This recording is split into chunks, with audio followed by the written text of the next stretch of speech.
Good afternoon, everyone. Yes, my name is Christophe Lugel, and I have the pleasure and the difficult task to moderate this last session on this forum. And the session, as you know, will tackle to try to answer to this question: how can bioeconomy contribute to greener cities and industries? I will first start with a statement to explain the framework of this session and what are the questions we would like to answer. Is to We'll focus on waste, exhaust air and wastewater from urban as well as industrial areas that are important source of raw material in terms of sustainable circular economy, and especially for the circular bioeconomy. We'll name this raw material the secondary raw material. I learned that was the correct term to describe them. So how can this secondary raw material obtained from this could be reduced by industry, reused, not reduced, reused by industry. Which innovative process, biological or not biological, could be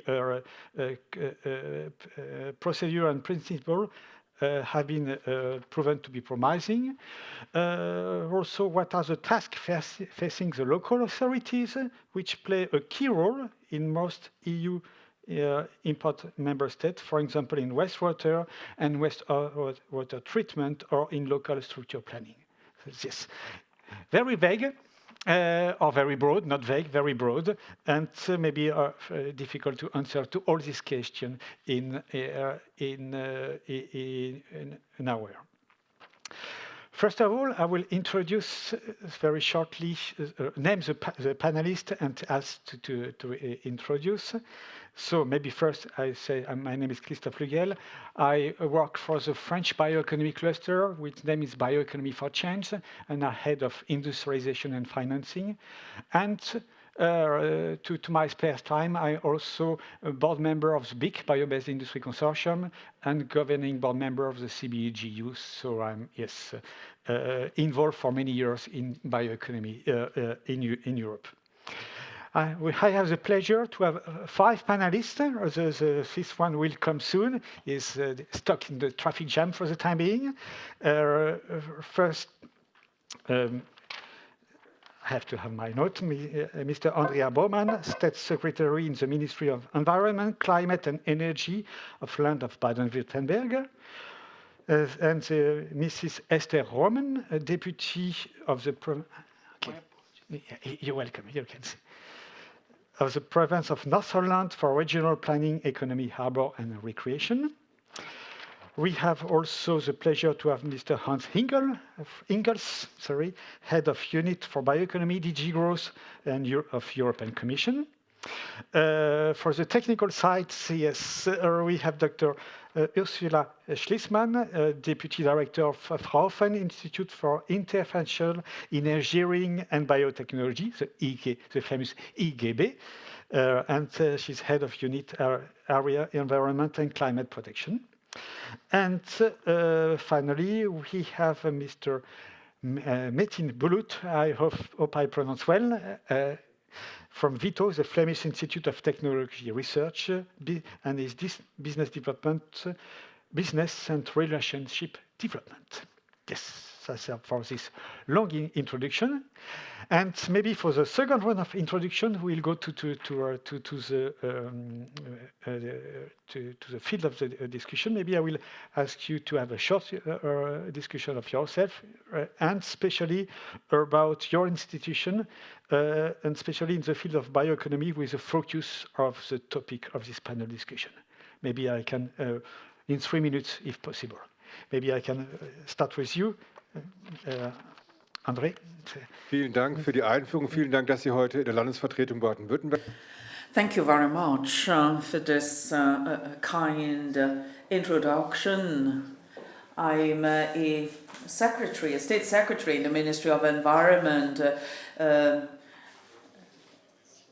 Climate and Energy, and I must say that our task is to ensure prosperity to our fellow citizens. And there is also environmental protection that we need to strive for. And bioeconomy will certainly be one way to achieve this.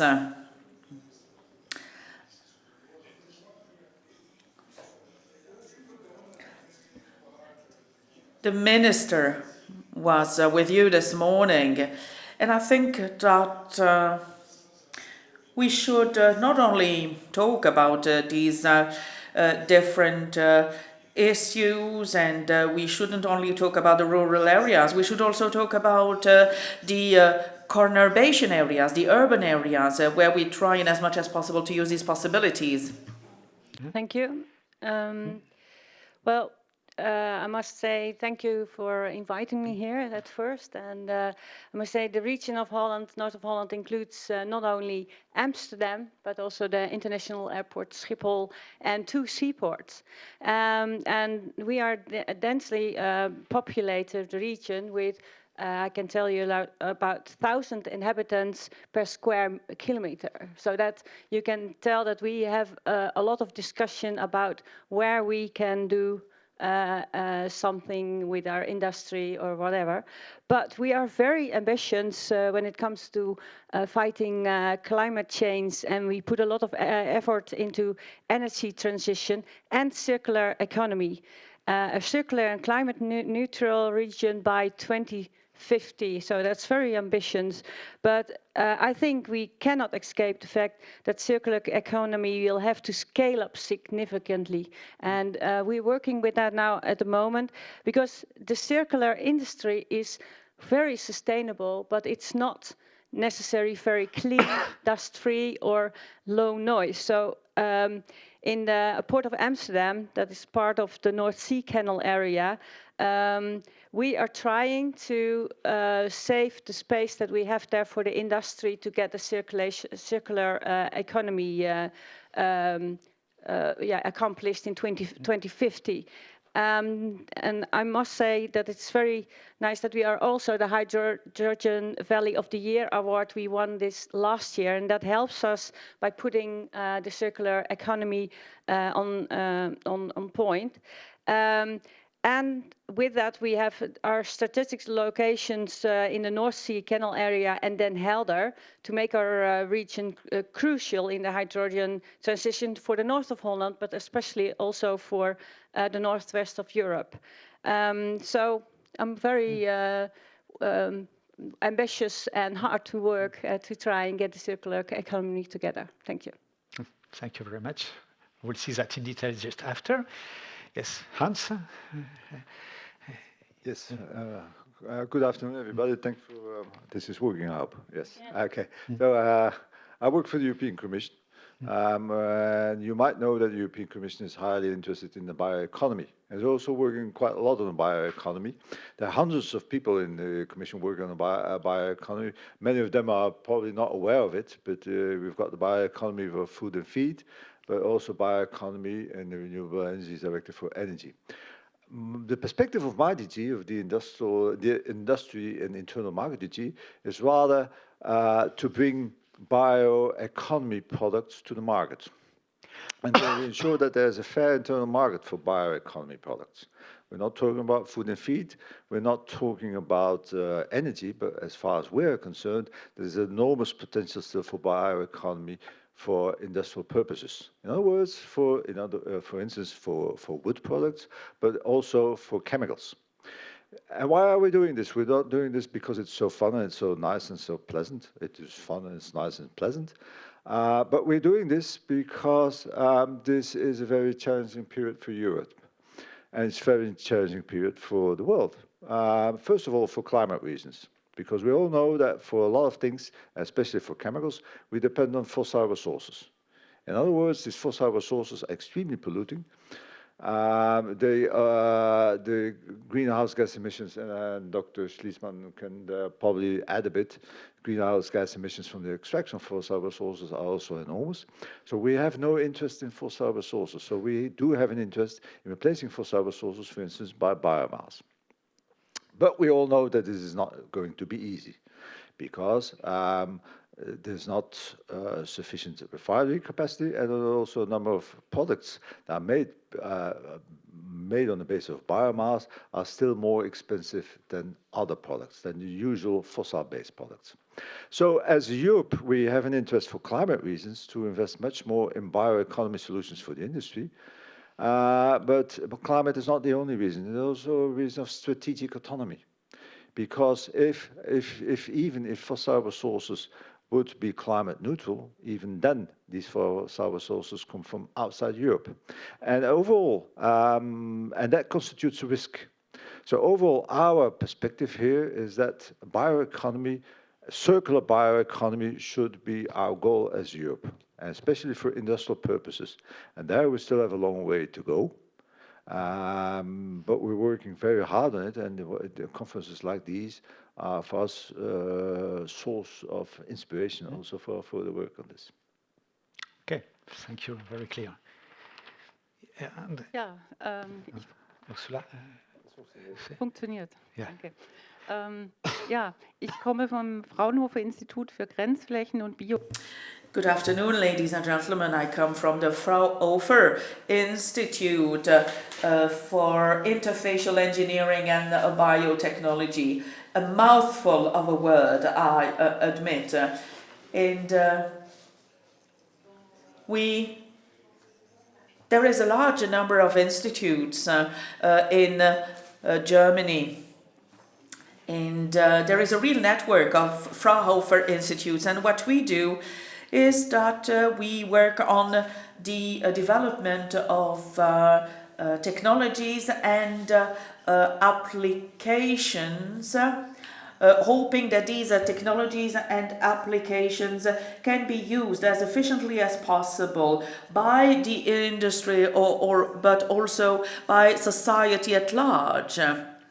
It's certainly not easy, especially given the regulations, the legislation.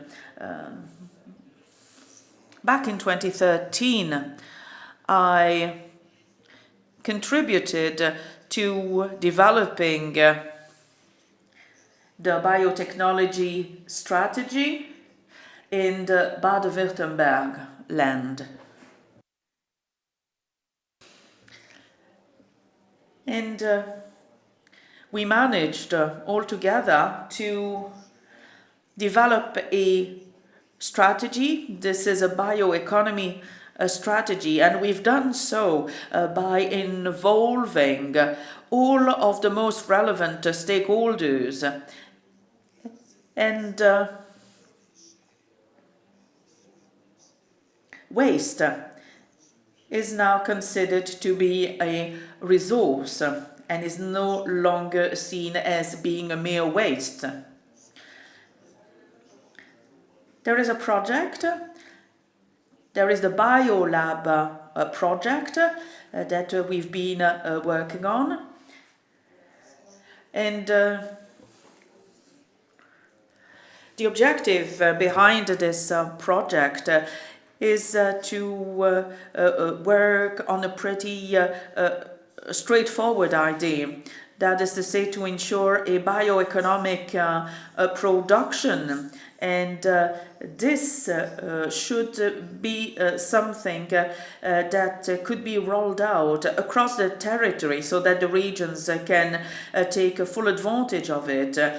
We are working on the different components and we are working in collaboration with the research institutes and the industrial institutes. Thank you. and Yeah. Bulut. Thank you. Good afternoon. My name is Metan Bulut, working as a business development manager at VITO. It's the Flemish Institute for Technological Research. We are active in the field of sustainable chemistry, sustainable energy, sustainable materials. We have also a program on biomass valorization, but also programs on CO2 valorization. And as such, yeah, I'm actually a little bit different than the rest here. I'm mostly an expert in carbon capture and utilization. is a strategy that is next to biomass very important in this region, as it can serve as a source of carbon for the chemical industry that we have. For the chemical industry, very important here, the harbor area, areas in Flanders. It is a very challenging value chain. We see that we have to bring together the stakeholders. We have some challenges on infrastructure, there's challenges on legislation, and I am happy to be at a panel discussion to see what the similarities are for the discussion on biomass. Thank you.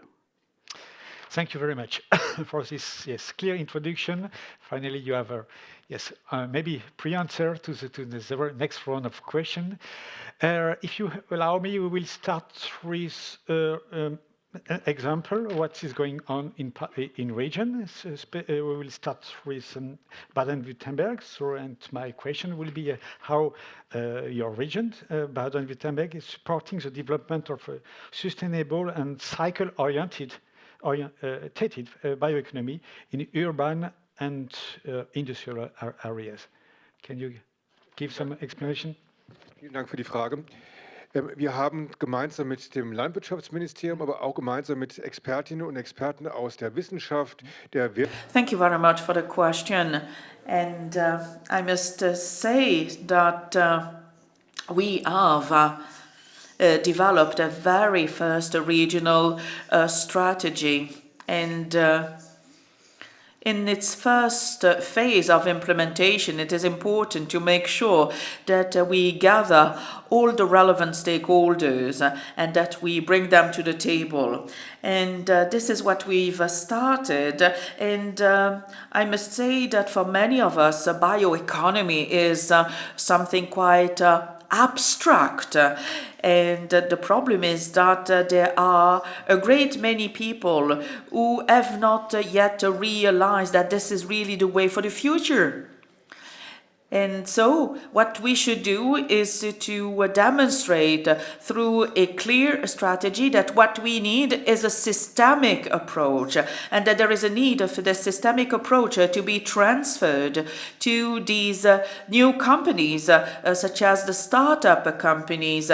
But this also should be applied across the industry at large. And by industry, I mean the traditional industry.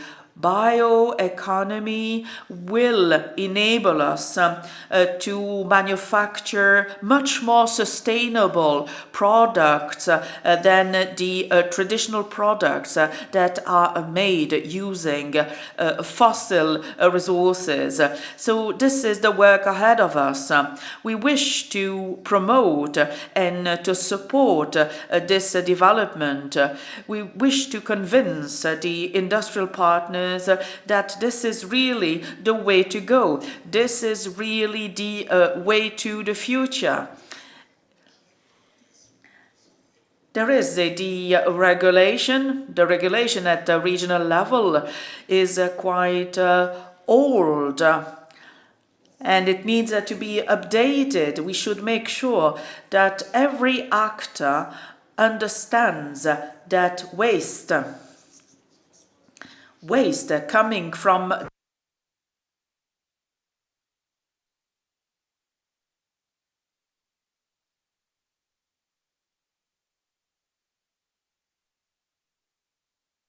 can be still be used in different applications.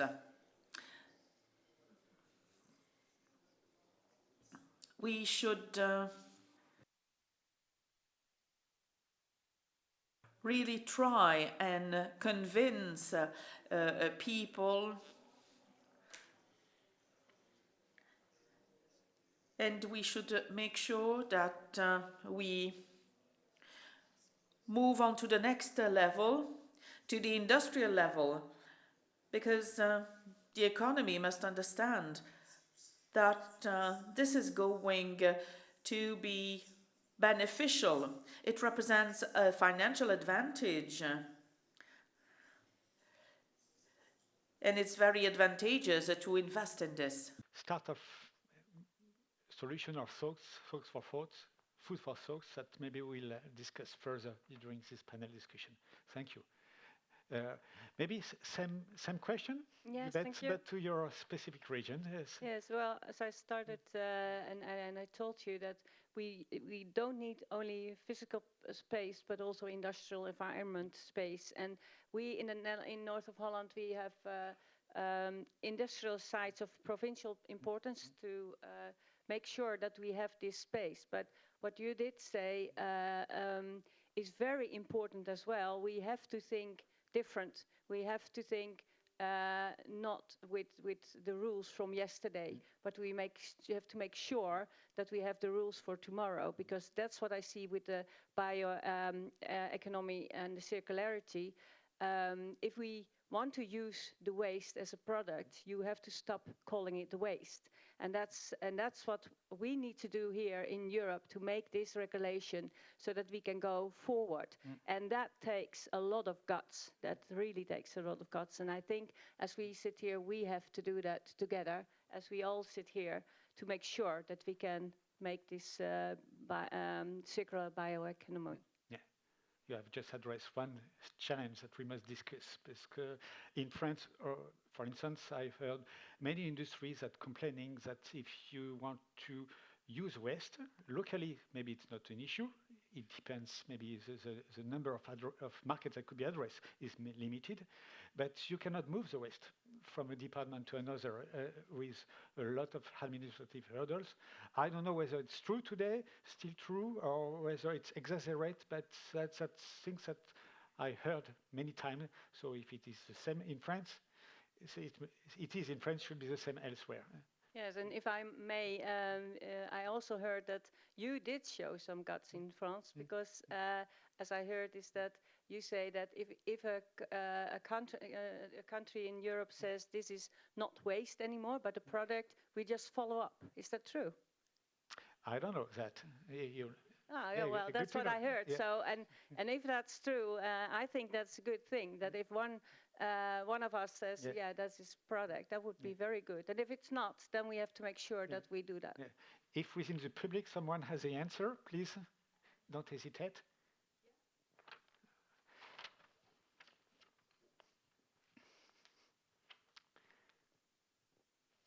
Hi, I'm from the province of North Holland as well. We're talking about a particular project here on the reuse of wastewater from a point of view that is funny enough about toilet paper. In the Netherlands, we flush 22,000 kilometers of toilet paper a day, and instead of burning it, we now can make new products of it. But there's a problem in how the Netherlands implements these regulations compared to, for instance, Italy or France. And in the Netherlands, it can take up to 8 years to get an end of waste status. And in Belgium, it takes about 3 weeks. And in France, they have decided that for particular particles in the wastewater treatment facilities, if a member state has declared that it can be used for products, France will copy that as well. So they do not follow the same principle, and they don't go through all the processes, but they copy it. So that's a step forward, I guess. Thank you very much. Also, yes, I learned something of my own country, yes. Because, you know, I may be an expert in bioeconomy, but not in waste, so it's good. So I'm in a learning process, thanks to you. Yes, maybe. So sorry, it's not planned, but as a question, what will be, yes, how can you describe and say it's a waste or it's not a waste? I remember within BIC in 2012, when we prepared BBI, we had our same question. And everyone has a different answer, of course. So we had a very simple definitions that we propose could have a very impactful on the bioeconomy. Is by the way, I was the one who submit it. Is a waste is a raw material where the price is zero or negative. Because if it is zero, there's no need. So you cannot allocate a cost, because you cannot transfer the cost into market.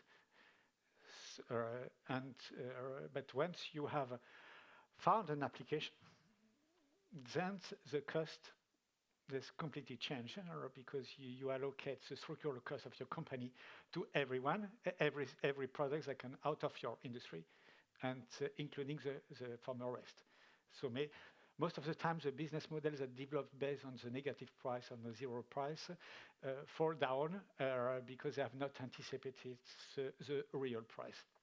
But it's not the case on urban waste, because urban waste, you have by definition structurally, it's a burden, it's a waste, and you can manage with a negative price because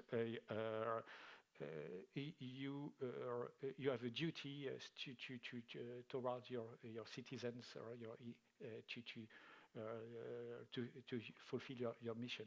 And that maybe the only things I think the waste can become a waste could be treated as waste forever, like wastewater. You wanted to react? Maybe just to add on that, on the perspective of CCU, the capture of CO2 and utilization. Yeah, we see that the primary use cases for CO2 is storage at this moment, and a particular thing that I've heard is when CC utilization comes on board at a certain moment and most of CO2 is going towards storage, there will be a need for CO2 as a carbon source in the future, and that will get also a price. So a waste turns really in an invaluable raw material. So just to add on that. Yeah. And become, yes.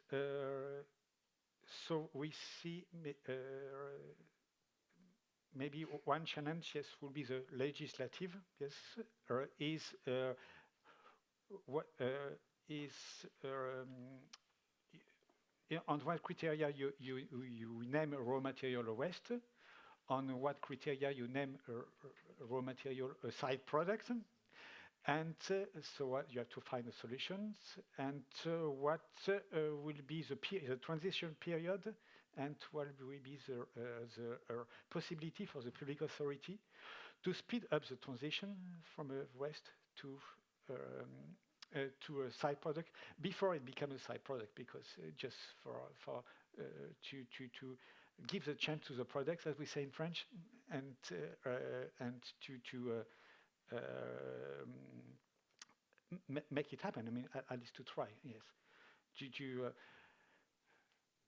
Hans, do you have an opinion on that? And it's a very complicated question. It's also a very complicated matter as such. Because in terms of legislation, we've got two sets of rules. We've got the waste legislation and also the waste shipment legislation, where the waste shipment legislation is probably one of the most restrictive, where member states argued a long time about the proximity principle, and that in principle waste should stay as much as possible in the place where it's been produced. Which is a bit of a pity, but I also understand that economically it might not be viable to transport waste over longer distance, especially, for instance, like bio-waste, because I think we're mainly discussing also about bio-waste. There are other types of waste which are also interesting in the circular economy. For instance, also wood waste could have a lot of potential also for construction purposes. So there, it's still we still have a long way to go, but I think it's wrong to only concentrate on the legislation, because, for instance, for fertilizing products, we've had long discussions also on the end of waste, because also we wanted to use waste for fertilizing products, and we're getting there. But one of the main discussions that we're having, and this is probably also a market problem, is the contamination of waste.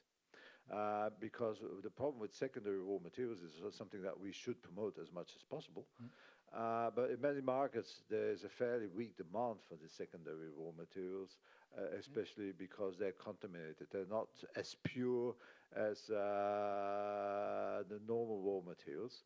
And so therefore, there could be a role for legislation to encourage, to incentivize the use of secondary raw materials. Because as long as this doesn't happen, very often secondary raw materials will be more expensive, because you've got the entire recycling and purification process, which does not which is not necessarily the case for the competitors. So where the future legislation could play a role is indeed to create a level playing field between all the different types of raw materials, so that in some form we could encourage the use of secondary raw materials for different purposes. And in my view, and bio-waste has a lot of potential, especially for chemicals. But there again, how to make it as pure as possible. So I assume also that there we will need much more biorefineries specialized in bio-waste. But I could have it wrong. But I've got experts here on my left side to correct me. Yes. Ja, ich würde da gerne noch mal ein Beispiel bringen. Bei der Verwendung von CO2. I would like to give you an example. When you use CO2, if I want to use CO2, I'm going to use it as a source of carbon, and I will use it for growth. But if it comes from some organic farm, then there's going to be proteins, there's going to be fat, there's going to be dyes, suitable products for the cosmetics industry. I could therefore use them because they come from organic farms. But if they come from the car making industry, then I will not use them. But how come I could use those products if they come from an organic farm, but I cannot use them if they come from a car? Simply because these substances are mixed. It means that I need to purify the mixture, and I will have to meet a number of requirements if I want to use them in the cosmetics industry. I could use insects which feed on organic matter. We can check whether they are in good health, and there are many technologies available to us. And then I could see what is the final product. There are technical processes that I will have to go through, but I need to make sure that they comply with the legislation. What I want to do is show that this is possible, that this can be done under control, and this should give rise to the development of new EU rules that would make it possible to use these byproducts coming from manufacturing process. We will be sure that all the conditions are met so that they can be used. You know, the industry certainly doesn't want to wait another 10 or 15 years. No, the time is now. We at Fraunhofer Institute, we have good ideas, but we have to take due consideration of the legislative framework. The industry congratulates us for what we do, but the problem is that we are prevented from going any further because of the legislation, even though we need to take great strides in the field of bioeconomy. But for this, we need different rules.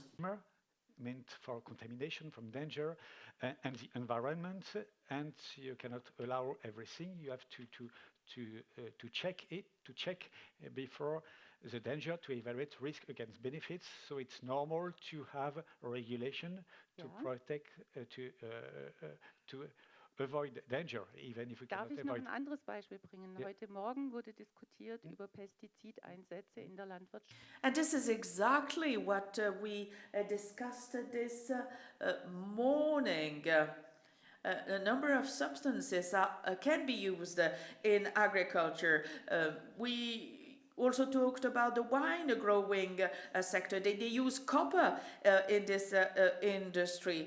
There are different possibilities. And we could also talk about the perfume industry, for which this applies to. There are many, many different possibilities. Pesticides and herbicides, we use them even though they can be replaced, but we have the right to using them even though they should be banned. we should demonstrate that the biological production reaches the same quality level. This is something that we need to demonstrate. Of course, there are rules that need to be respected, such as hygiene rules. We should avoid food poisoning, of course. But we need, and everyone needs the same rules. The same rules should apply to everyone. Also, legislative hurdles that legislation here to protect the citizens, the environment, and so on. So it's good, but legislation was written on a status, on a situation, and the situation change because maybe of technology, and we can't give the chance to reevaluate the status on account of the new technology or combination of technology to evaluate the risk versus benefits, and that in a very quick way to give the time to develop this solution or not. Yes. So this could be one of the messages we could pass.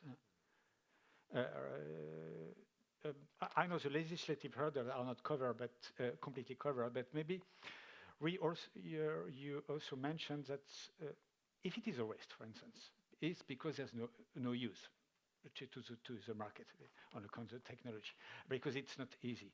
So we can't have new technology or combination of technology, could be biological, physical, chemical combination, everything, to make it happen, provided you have find a solution for the legislative hurdles.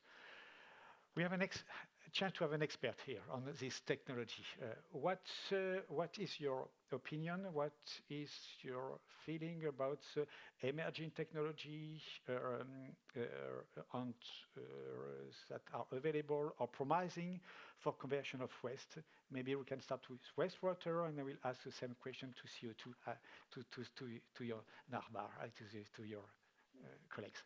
So the question is for me. Yeah, it's for you. I wasn't sure. Je n'étais pas sûr.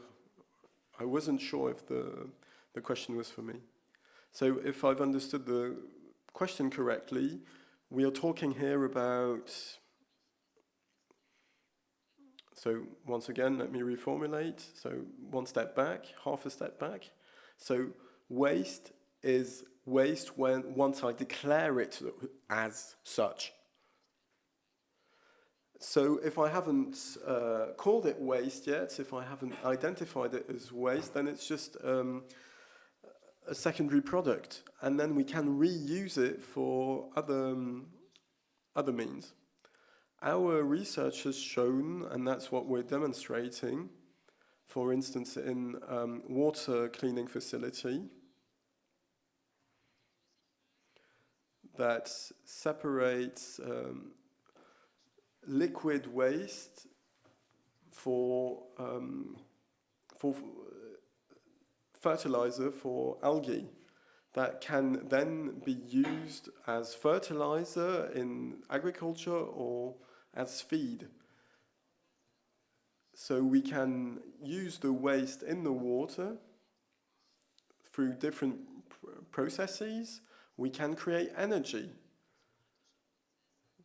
Some enzymatic processes, for instance, the different methods basically that we're studying and that we're developing.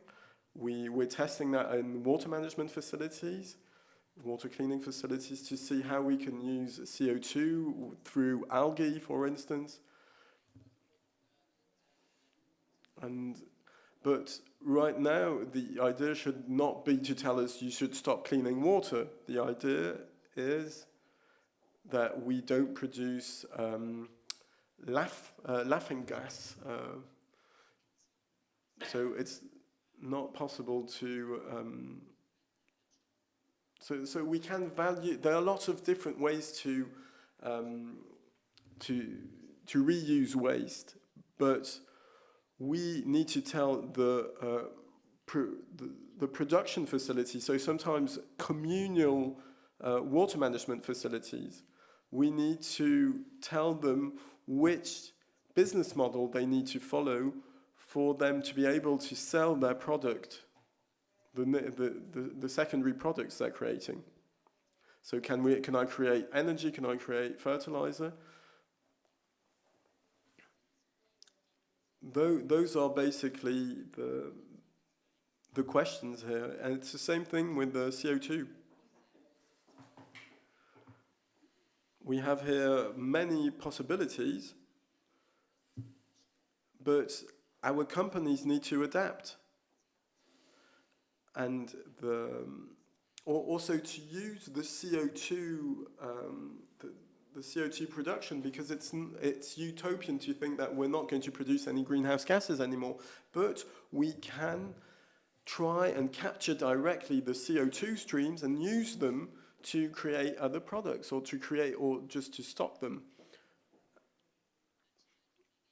Sometimes it's also the quantity available which isn't sufficient, which isn't enough to create economies of scale.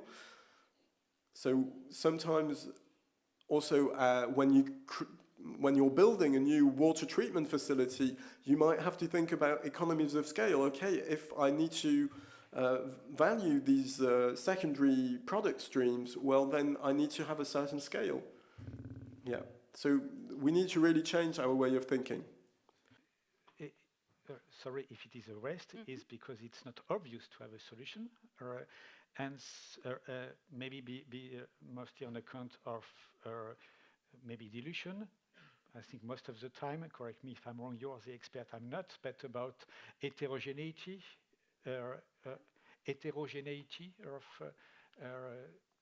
of the products.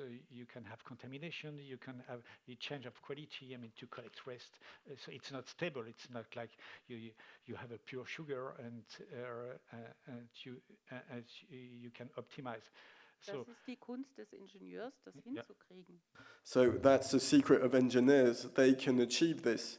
So when we work with water treatment facilities, we've always worked with different types of bacteria, depending on the type of waste in the water stream. Well, the different bacteria will activate, and in the end, we'll have the same residue. And for most types of residue, there are different types of technologies and biotechnology. So the variety of waste fluxes, well, that can also be established in selectors before the treatment facility, and all this can be managed from a technical perspective. But it really depends what kind of residue we're working with. But obviously, if you bring all waste streams into one treatment facility, it's going to be quite complicated. But first of all, you need to capture the waste and then process it to be reused. That's the main thing.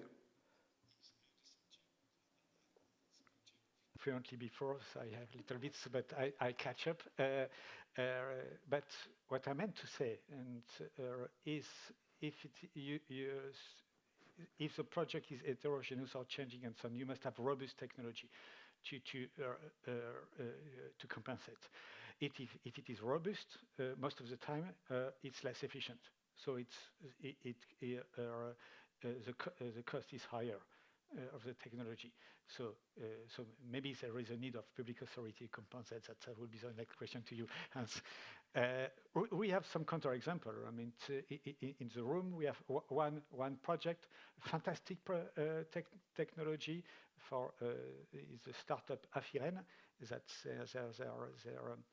they built their first industrial plant in region Grand Est, and they are using waste, or at the time during the project is co-product for sugar beet industry, to convert into high value molecules, and it's a robust process and cheaper. This is an exception.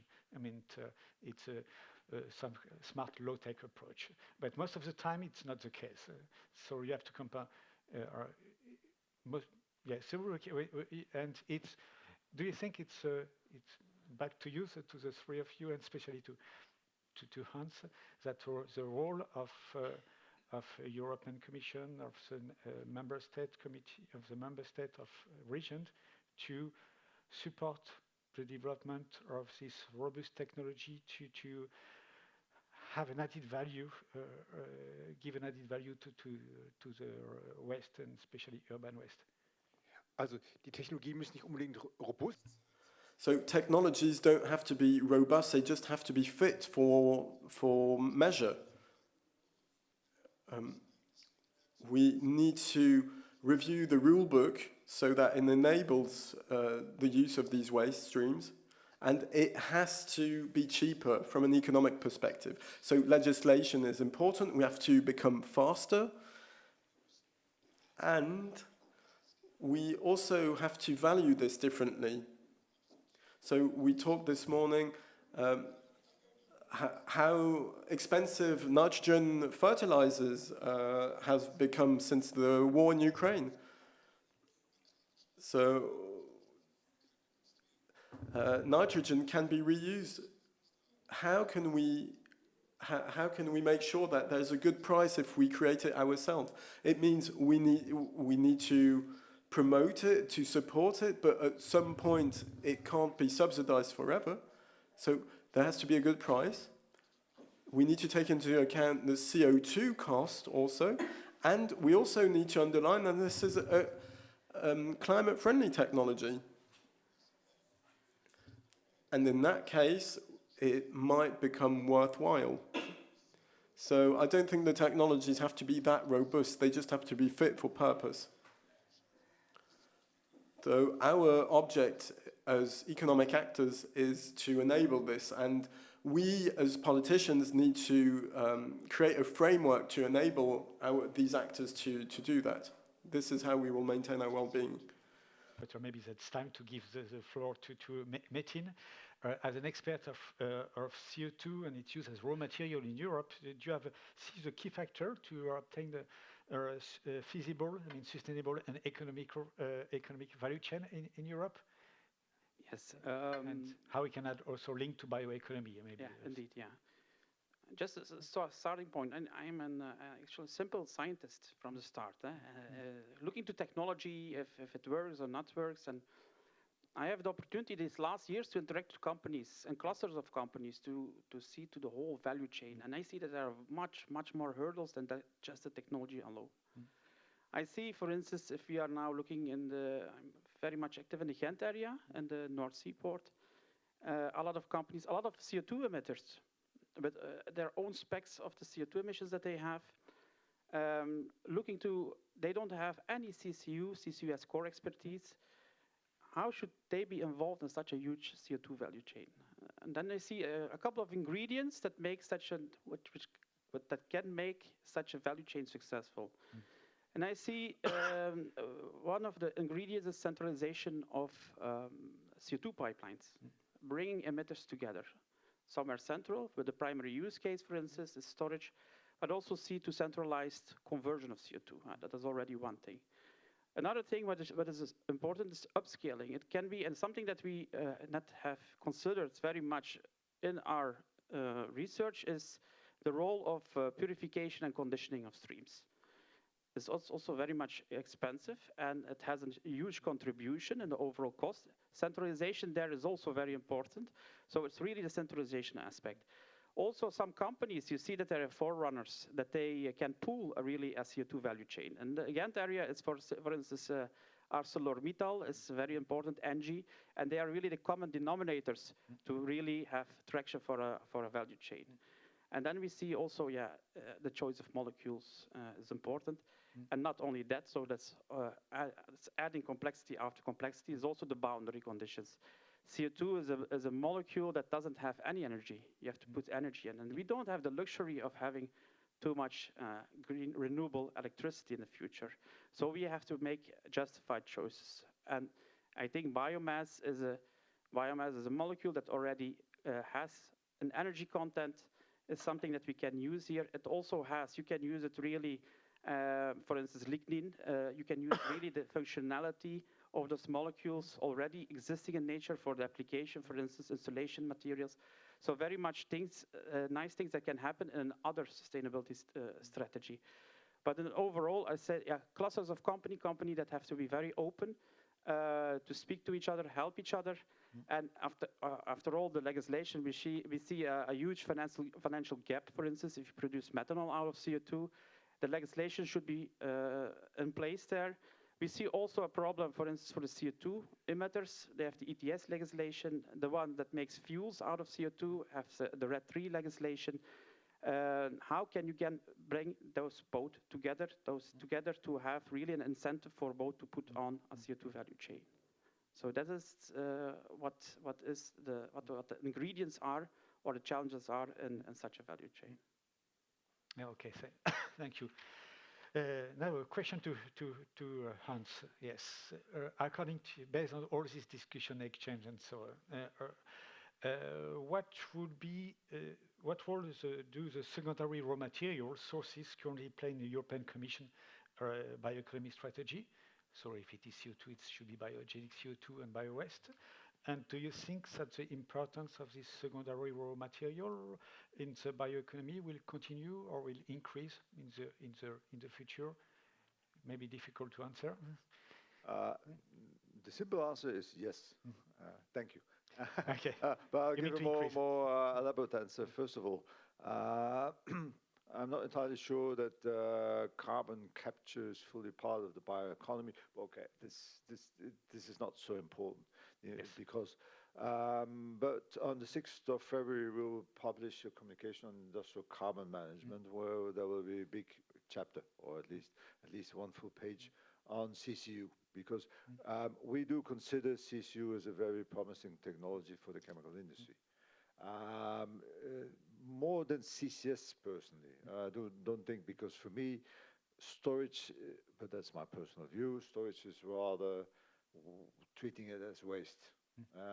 And so personally, I believe very strongly in CCU as a possible source of carbon for the chemical industry. Not the only one, because there's obviously also bio-waste and also biomass. We are aware that there are many hurdles for the bioeconomy, especially in terms of price. And there, the fundamental question for us as authorities is to which extent should we intervene in pricing matters? Because we are all aware that that for bioeconomy solutions, and some call it biosolutions, very often they're more expensive, because the value chain is simply more expensive, and also a linear economy is very often cheaper. And somehow we need to correct this. And then the question is, how do you correct this? First of all, you can correct this in the supply chain. And as authorities, you can try to correct this in the supply chain by creating more balance or more fairness between the different suppliers. You can do this either by discouraging certain supply chains or by incentivizing certain supply chains. And then the other possibility is, at the end of the supply chain, consumers try to find instruments that encourage consumers also to choose for biosolutions, because very often also consumers choose for the lowest price. And there might be other instruments also to encourage consumers. I do believe that that the final solutions will be a mixture, and I don't believe personally in a one-size-fits-all, because of, for instance, the value chain for wood and forestry products is different than, for instance, other value chains. So this will be probably, in my view, more sector-specific solution, where we as a Commission need to look more holistically, and possibly also try to have another perspective in our legislation, because very often our legislation is fairly basic. It's basic to the extent that we have some fundamental objectives in certain types of legislation. For instance, the objective is safety, human safety, or protection of the environment, for instance, to reduce plastics and to reduce or to encourage biodegradable plastics. So there, possibly we also have to be a bit more smarter and add new objectives. But we also need to be aware, and this will be the fundamental challenge for also regulators everywhere, is that whenever you create, when you try to reshape markets, there will be losers and there will be winners. The winners here would be the bioeconomy, but the losers will not be happy because it will cost them money. So in other words, this transition will have to be an evolution rather than a revolution, so that we can also allow businesses that are at the losing end can adapt their business model, that have got time to change. So this will not be overnight. It will take some time, but I do believe this should be part of a future industrial policy where we encourage as much as possible bioeconomy solutions as part of a standard regulatory standard industrial model. Yeah. I have yes, maybe you can. As a question, there is a lobby going on, and that's trying to make taxes on products higher than on income taxes. How do you think about that? Because that influences the prices of the products. What I'm saying is obviously my personal opinion, but as far as taxation is concerned, we don't have so many powers because we have a bit of VAT, we've got excise duties, and all these rules are usually adopted to unanimity. So in other words, you need everybody's agreement to get something changed. And it's sometimes also difficult to apply in practice because it's typical for the bioeconomy is that is the origin of the product, is the feedstock that you use for a product, where usually we tax only the final product. And it's not always easy, especially to distinguish a product with bio-origin from any other product, especially for taxation purposes. So personally, this might be a good solution at national level, but at European level, it would be fairly difficult to get there in practice, I think. Yeah. I have one question from your point of view, to you, Hans, and to everyone after. And it means to say that you consider that the economy, or also bioeconomy, based on waste, on bio-waste, because it's bioeconomy, on biogenic CO2,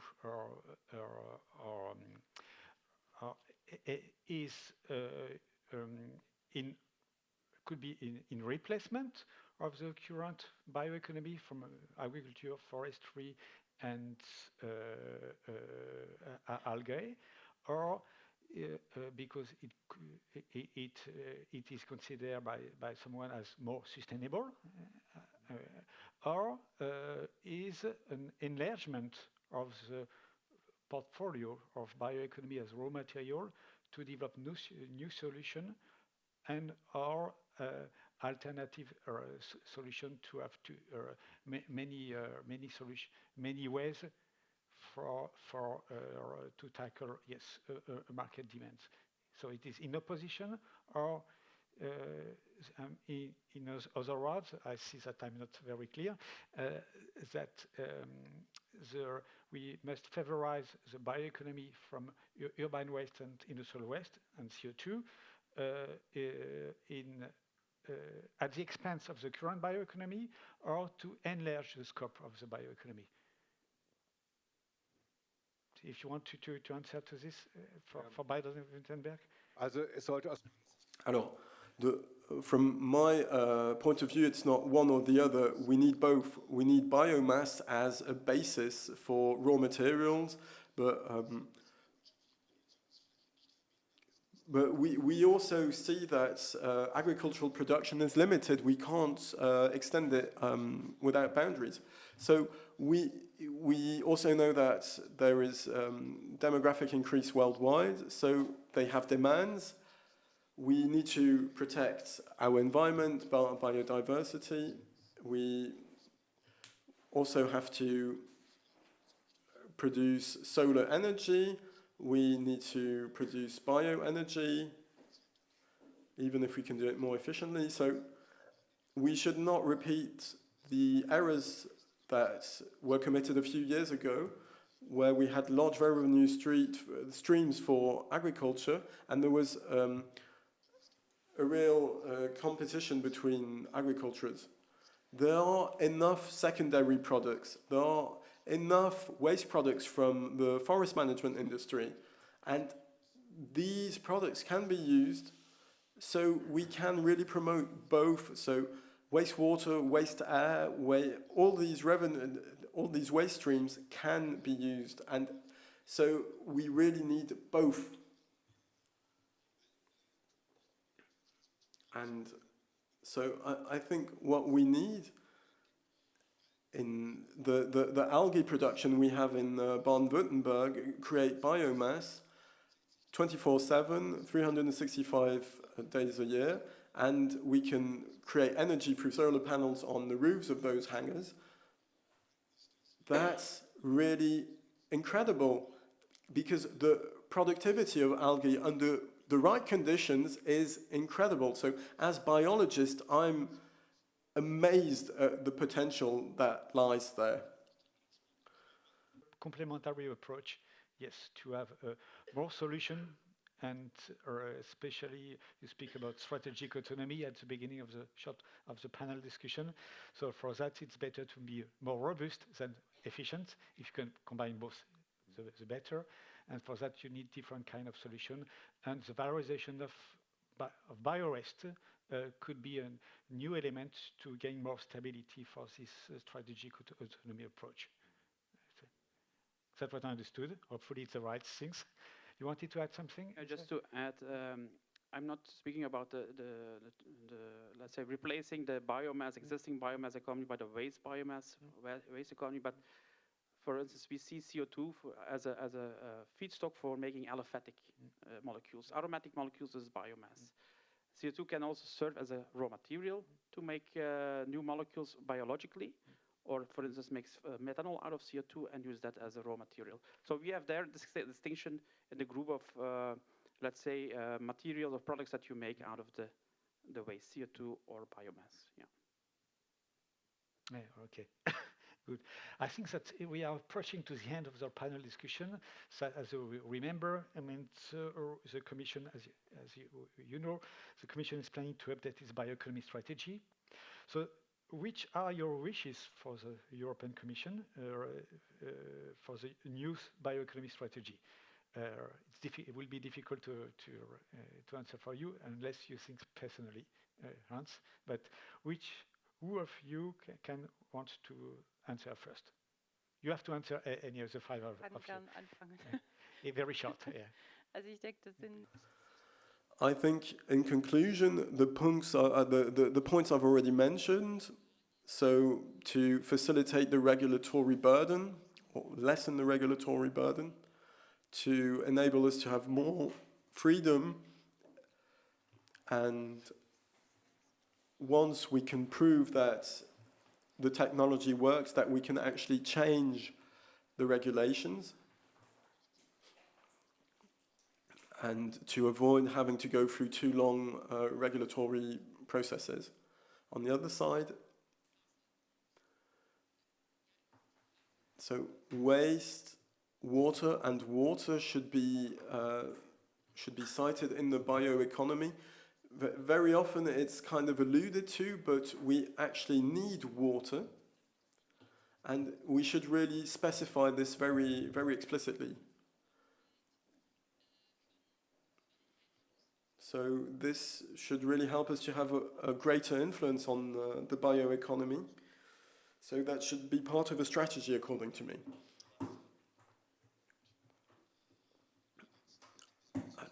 I would like to add that we need both. We need bioeconomy in the rural setting, but also in our cities, in the urban setting. So all these fluxes of waste, wastewater, waste air, residue, all this needs to be, we need to tap into all these residue. It's not only CO2, it's not only greenhouse gases. There are other possibilities to use raw materials that exist.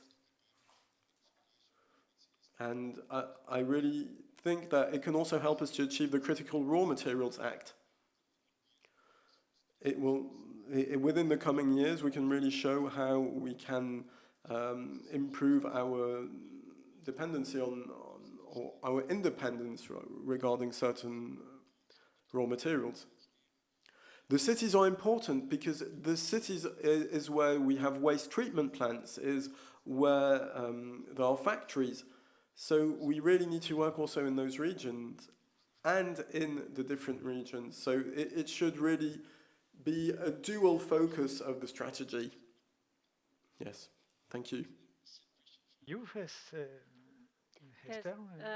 Well, what the main thing is that the bioeconomy is, like you also said, is not only agri-food or whatever, but it's also the industry and what we need in our in north of Holland with our industry. We help them to change and to get circular, but we need from the European Commission, we need the help with a regulation and also with the money to make it successful. Yeah, maybe I will ask Hans to answer at the end. Maybe yours. Could you, yes, your statement, your take-home message? Regulation should not hamper the industry in developing new CO2 value chains, for instance. The thing is the permitting is mostly a problem locally for getting that new technologies, and also to have a clear roadmap that is really fit for the industry, that they can invest today and that they are sure that they made a good investment and that it's not hampered by regulation. So that's one important thing. Yeah, very important.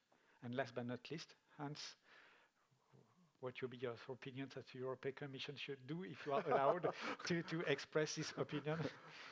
I'm not in the best position to say what the European Commission. It's a nasty question for you, I know. I'll ask my boss because what the European Commission will do is always a joint discussion. It will always reflect different interests and different policies. But what I do know is that we're working on a forthcoming biotechnology and biomanufacturing initiative, where we already will indicate a number of work strands that we will be pursuing during the next 2 years. Because new bioeconomy strategy is not foreseen for immediately. The new bioeconomy strategy, the update of the previous one, is probably for 2025, maybe 2026. So in this new initiative that we will publish in March, it's a Commission work program item, we will announce a number of sectors and domains where we will try already to set some first steps towards solutions for the bioeconomy and for biotechnology, because biotechnology is something that we need for many solutions. It's something very often it's a bit forgotten. And our perspective, because there will be different perspectives, our perspective is how can we encourage market uptake?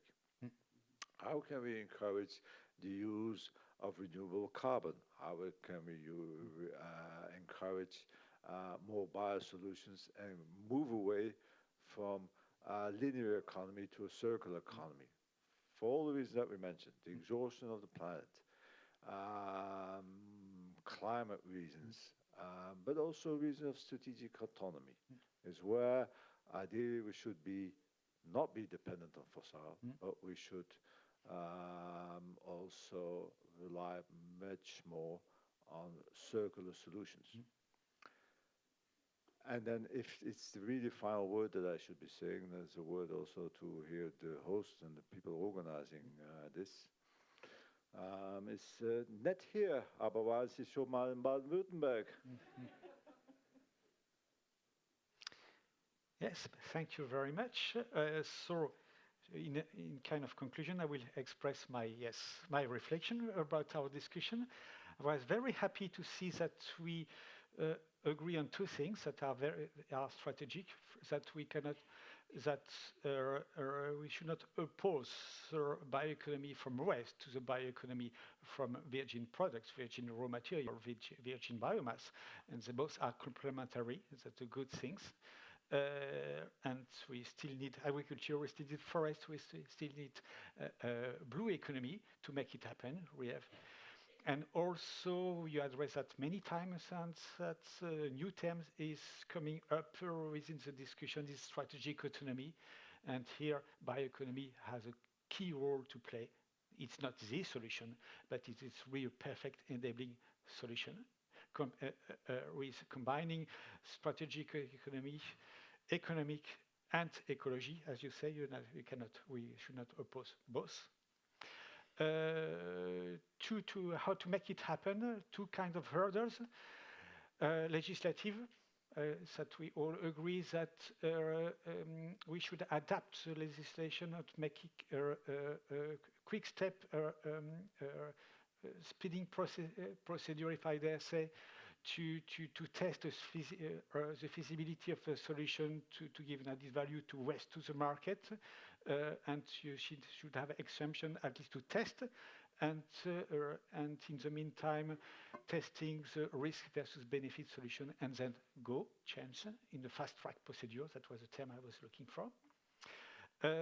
And two, that to make it happen, I mean, the waste is waste not by hazard, by chance, so because it's difficult to process, it's difficult to convert, so we must develop robust technology or combination of technology.